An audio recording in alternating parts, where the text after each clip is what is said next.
अस्सलाम वालेकुम जी। इस वक्त पाले किले स्टेडियम के बाहर मौजूद हैं और एक ऐसी कैफियत में का शिकार हैं जो कि हम नहीं बता सकते, क्योंकि पाकिस्तान ने पाले किले में वो शिकस्त खाई है जो कि हम सदियों भूल नहीं सकेंगे। ठीक है, और मतलब पैथेटिक किस्म की परफॉर्मेंस पाकिस्तान का। मैं बड़ी देर से कहता हूँ पाकिस्तान का सुपर 8 में पहुंचना बनता नहीं था। वो तो मेहरबानी हुई कुदरत की, फ़हीम अशरफ की, जो जिसको आज निकाल दिया। फिर एसोसिएट टीम्स की सबसे ज़्यादा मेहरबानी करनी पड़ी है जिसने हमारे साथ मैच खेले और उनसे जीत के हम यहाँ पे पहुंचे। सरदार औरंगजेब साहब सीनियर स्पोर्ट्स यूनिट से हमारे साथ मौजूद हैं। औरंगजेब भाई, आप बड़े अरसे से क्रिकेट देख रहे हैं, आप दुबई में भी क्रिकेट कवर करते हैं, वहाँ पे आपने कई पाकिस्तान की शिकस्तें भी देखी हैं। आप तो अब शिकस्तों के आदी हो गए होंगे, लेकिन आज की शिकस्त पे कहाँ पे आप क्या कहेंगे? कप्तानी का लूप होल था, सिलेक्शन का लूप होल था, क्या हुआ आज? देखिए, कुछ नहीं बदला। आपने कहा कि ये शिकस्त शायद हम भूल नहीं पाएंगे। मुझे याद है मेलबर्न के अंदर बैठे हुए जब हम इंडिया से आ रहे थे, जब 18 पे 48 हमने खाए थे, अमेरिका के खिलाफ जो मैच हम आ रहे थे, ये सारे वो मैचेस हैं। वो ऑस्ट्रेलिया के अगेंस्ट जो शहीन शाह अफरीदी का वो ओवर था, श्रीलंका के अगेंस्ट एशिया कप का फाइनल हमारे, ये सारी वो शिकस्तें हैं जो हम कहते थे कि अब बहुत कुछ बदल जाएगा। लेकिन अफसोस ये है कि ना तो पाकिस्तान कुछ सीख रहा है, ना क्रिकेट बोर्ड कुछ सीख रहा है, ना कोचेस कुछ सीख रहे हैं और ना कप्तान कुछ सीख रहा है। यही गलतियां जो 5 साल बाबर आजम करते आ रहे हैं, उससे डबल गलतियां जो है वो सलमान अली आगा कर रहे हैं। वो चाचा पाकिस्तानी खड़ा है, वो रो रो के उसकी आंखों में आंसू आ रहे हैं। उसको पता है कि उस्मान तारिक अगर विकेट ले रहा है 7वें ओवर में तो उसको 9वां ओवर दो। बिल्कुल, ये मुझे पता है कि जब साइम अयूब जो है वो डेथ जो स्पेशलिस्ट है वो आपके पावर प्ले के अंदर है। आप वहां पे नवाज को लेके उसने 17 रन खा लिए। आप उस्मान तारिक को जाके 17 ओवर में लेके आ रहे हैं, वहां पे वो 17 रन खा गए। उस्मान ये इतनी बेसिक चीजें हैं कि ये आप, मैं या ये भाई साहब जो खड़े हैं, किसी एक बंदे को भी आप 165 डिफेंड करने के लिए भेज दे और पावर प्ले के अंदर उसकी टीमें आउट है, तो इस जैसे हैरी ब्रोक जैसे 4 बैटर भी अगर और आ जाए तो उनको शिकस्त दे देंगे। मगर ये एक ऐसा कप्तान उन्होंने पकड़ के खड़ा कर दिया है। एक फैन यहाँ से जाते हुए कहा था, क्या कहते हैं कि आपके कलमे पे लिखा हुआ है कि ये 1 डाउन खेलेगा। जब आपके फखर जमान जैसा बैटर है जो सिंगल हैंडेडली पाकिस्तान को मैच जीता था, भाई खिलाओ ना उसको 1 डाउन। अगर माइक हसन ये कहता है कि सलमान अली सिर्फ 1 डाउन खेलेगा, बाबर आजम हमारे पास 5वें नंबर से लेकर 11वें ओवर तक, 5वें ओवर से 11वें ओवर तक बैटर है, तो भाई तुम्हें कोच किसने बताया? ये इस्लामाबाद यूनाइटेड तुम खिला रहे हो। ये सबसे वो उसने कहा है चाचा पाकिस्तानी ने कि इसको पाकिस्तान में सजा दी जाए, इसको यहाँ से भागने ना दिया जाए। इस बंदे ने सारी कौम को पागल बनाया हुआ है, इसकी सेंस है ही नहीं। मुझे पता है, कल मैंने एक वीडियो डाली थी कि इस विकेट के ऊपर जो बाउंस है, यहाँ पे आपको एक एक्स्ट्रा पेसर खिलाना है। शहीन शाह अफरीदी को खिलाया, उसने इम्पैक्ट डाला। आप मुझे ये बताएं कि यहाँ पे अगर नसीम शाह या राना फ़हीम अशरफ ये वन होते यार, आपने नवाज को प्रोटेक्ट किया ना। नवाज 0 पे आउट हुआ, नवाज 0 पे आउट हुआ, पहले ओवर में 17 रन दिए, उसने आपको मैच हरा दिया ना। तो आप सेंस क्यों नहीं है आप में ये अक्ल होनी चाहिए ना कि विकेट देकर ये डिसीजन करें। वहां कोलंबो में बारिश बरस रही है, आपने टॉस जीत के पहले बैटिंग का फैसला कर दिया। यहाँ डू गिर रही है, आपने टॉस जीत के पहले बैटिंग का फैसला कर दिया। और गो के 120 भी होते हैं, इनसे चेस जो होने थे। ये पहले खेलते बाहर खेलते, इनको हारना था इसलिए कि आगे नीदरलैंड नहीं है, आगे जिम्बाब्वे नहीं है। तो ये जो आपने बात की कि ये भूल नहीं पाएंगे, ये भुला देंगे। ये कल को एक ऐसा इशू क्रिएट कर देंगे जैसे एशिया कप हमारे थे, हमें ट्रॉफी के पीछे चुप गए। अंडर 19 हमारे, हम हैंड क्या नाम है शेख के पीछे चुप गए। ये कल को कोई ना कोई एक इशू लेके आ जाएंगे। कल इंडिया हार गया तो पूरी कौम को इंडिया के पीछे लगा देगा, इंडिया बाहर निकल गया, चलता रहते का। ये जो है ना प्लेनेट किस्म के लोग हैं, ये प्लान करते हैं और माजरत के साथ हमारे साथी भी इसमें शामिल होते हैं, जो सारा एजेंडा जो है ना क्रिएट करते हैं और इन लोगों को प्रोडक्ट करते हैं। इन लोगों की क्रिकेट यही रह गई है, Zimbabwe, Namibia, Salman Ali claim कर देंगे ना। इनका मेरा ख्याल है एसोसिएट्स का वर्ल्ड कप पैदा कराना चाहिए। माइक हैसन को आप देखें ना, उसने कहा कि 10 में से 8 जीते। भाई बताओ ना, 10 में से 8 कहाँ जीते हो? किस टीमों के अगेंस्ट जीते हो, किस कंडीशन के ऊपर जीते हो? ये चीजें क्यों नहीं बताते? तो ये सारी वो चीजें हैं।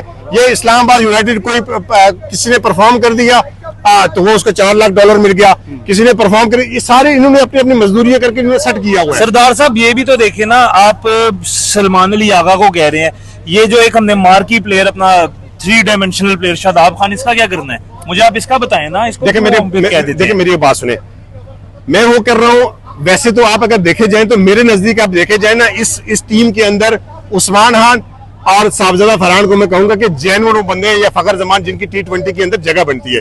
ये 7 आपने जो 8 खिलाए, रेनू कट्टे खिलाए हुए हैं।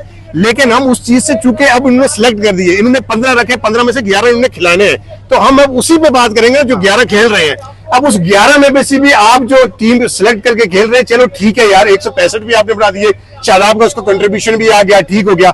लेकिन उसको डिफेंड करने के लिए एक प्लेटफॉर्म आपका सेट हो गया था ना। मैं तो वो बात कर रहा हूं, जब 3 आपने आउट कर दिए तो यार किसी कप्तान को दुनिया के आप खुद जाके मैदान के अंदर खड़े हो जाए, बिल्कुल। आप इस टोटल को डिफेंड कर देंगे। मेरा तो कहने का मतलब ये है कि जब आपकी सोच इस तरह की है कि हम डिफेंड कर, आप क्या समझ रहे हैं कि उस्मान तारिक डेथ का बॉलर है कि आप उसको 17वें ओवर तक लेके जाए? पहले ओवर में उसने विकेट ली, दूसरे ओवर में विकेट ली, भाई क्यों उसको हटाया? उसको हटा के शादाब को उसने 17 रन खा लिए वहां पे, और वहीं से मैच आ रही है। सलमान मिर्जा को एक ओवर में पड़ गया ना, जब आपको पता है शहीन शाह अफरीदी ऐसी बॉलिंग कर रहा है, विकेट ले सकता है वो, आखिरी जो जब उसने कम बैक किया तो एक छक्का खाने के बाद 6 रन दिए ना, तो आप विकेट उस्मान तारिक को अगर इन्होंने इतना छुपाना है तो भाई उनको घर रख लो, उनका एक स्टैचू बना लो, पाले किले के सेंटर में उनका एक स्टैचू बनाओ। देखिए यार, उस्मान तारिक जो है ना, वो ऐसे ही आ गया जैसे कोई टेप बॉल से आ गया, कोई T10 से आ गया।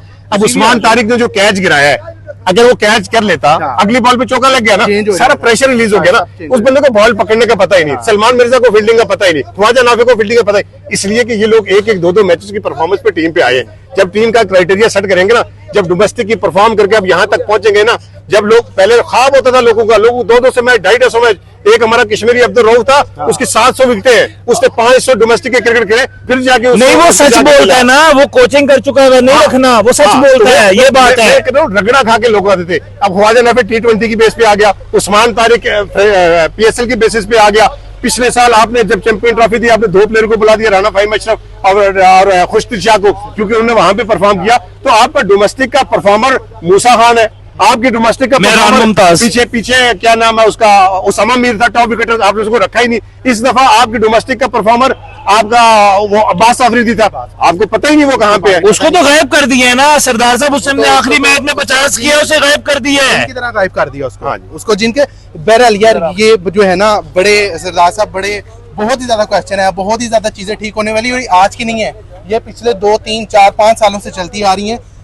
क्या लगता है अब इफ एंड बट्स वाला बहुत ज्यादा मामला हो गया है, आपको क्या लगता है? मैं तो कहता हूँ कि पाकिस्तान को मैच हारना चाहिए, बिल्कुल हारना चाहिए। पाकिस्तान का आगे जो मैच है हारना चाहिए, इसलिए कि जब आप जीते हैं ना, तो आप उसके पीछे छुप जाते हैं। मुझे याद है विराट कोहली ने एक इनिंग्स खेली थी पाकिस्तान के अगेंस्ट, जब उन्होंने प्रेस कॉन्फ्रेंस होके की थी कि जो होता है ऊपर से होता है, तो मुझे एक इंडियन जर्नलिस्ट ने कहा कि ये इंडियन क्रिकेट के लिए तबाही हो गई। मैंने कहा क्यों? कहता है ये इस सेंचुरी के बेसिस पे 2-3 साल और खेल जाएगा, किसी यंगस्टर का हक मार देगा। तो ये अगर जीत गए ना, तो इस परफॉर्मेंस पे हो सकता है ये फिर बच जाए। ये एक्सपोज होने चाहिए, इनको हारना चाहिए, इनको 1 वे मैच हारना चाहिए, ताकि ये घर जाए, इनको जूते पड़े, इनको अकल ठिकाने हैं, इनको समझ आए।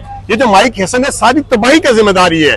इस आदमी को सेंस ही नहीं है, ये ब्रेनलेस आदमी है। ये हमने उठा के हेड कोच बना दिया है, वो चश्मे पहन के आ जाता है, उसको पता ही नहीं कंडीशन क्या है। ये आरफा को पता है, मुझे पता है, आपको पता है, जिनका क्रिकेट का लेना देना ही कोई नहीं है, जिन्होंने कभी एक बॉल फेस नहीं की। हमको पता है कि इसकी कंडीशन डिमांड क्या कर रही है, उसको नहीं पता चलता। तो ये सब लोग एक दूसरे को प्रोटेक्ट कर रहे हैं, एक दूसरे को डिफेंस कर रहे हैं। इनको पता है कि किसको किस जगह पे खिलाना है, कौन किसकी बचत है यहाँ पे, और किसको जो है वो हॉट स्पॉट पे खड़ा करना है। तो ये सारी मिली भगत है, इनको एक्सपोज होना चाहिए, इनको घर जाना चाहिए। ये बाबर क्या क्या करना है औरंगजेब भाई? देखिए, बाबर आजम का अगर आपने 4 नंबर पे खिलाना है, तो इससे बेहतर बाबर आजम को T20 में ना रखे। 4 नंबर पे बाबर आजम का क्या काम है? आप खुद प्रेस कॉन्फ्रेंस कर रहे हैं, मुझे दुनिया का पहला कोच मिला जो कर रहा, हमारे पास एक प्लेयर है जो 6 ओवर पहले 6 ओवर भी यूजलेस है और आखिरी 6 ओवर भी यूजलेस है। हमने सिर्फ इसको 5 से 12 ओवर तक रखा हुआ है। तो इससे कोई पूछे ना, होने वाला है तो इसको पूछे कि तुम इतनी बड़ी स्टेटमेंट, इतने बड़े बैटर कैसे दे रहे हो? तो वो तो उसको आप खुद से ना, कोच आपका आके सूर्य कुमार यादव जैसा भी है यार, हमारे महालफ है, उससे किसी ने पूछा सवाल कि अभिषेक शर्मा, तो उसने हंस के कहा, उसने कहा मुझे उन लोगों की फिक्र है जो अभिषेक शर्मा के बारे में सोचे, मुझे उन लोगों, उस टीमों की फिक्र है जिनके अगेंस्ट वो रन करेगा। और ये क्या कर रहा है?